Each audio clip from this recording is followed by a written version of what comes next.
Ready to unlock the potential of Amazon and build your own dropshipping empire?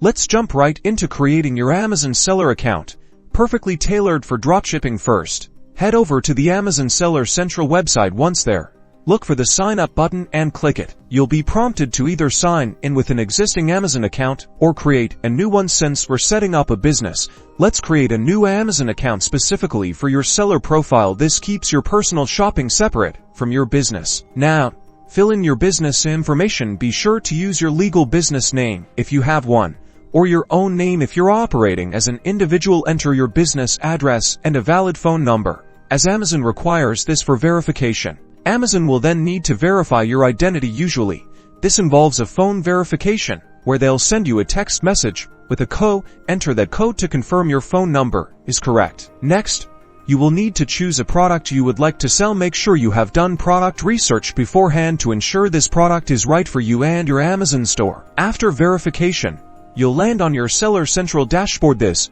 is where you manage everything: your inventory, orders, customer service, and more. Take some time to familiarize yourself with the layout. And that's it. You're now set up to start your dropshipping journey on Amazon. Remember to focus on providing excellent customer service and sourcing high-quality products to achieve success. Good luck and happy selling.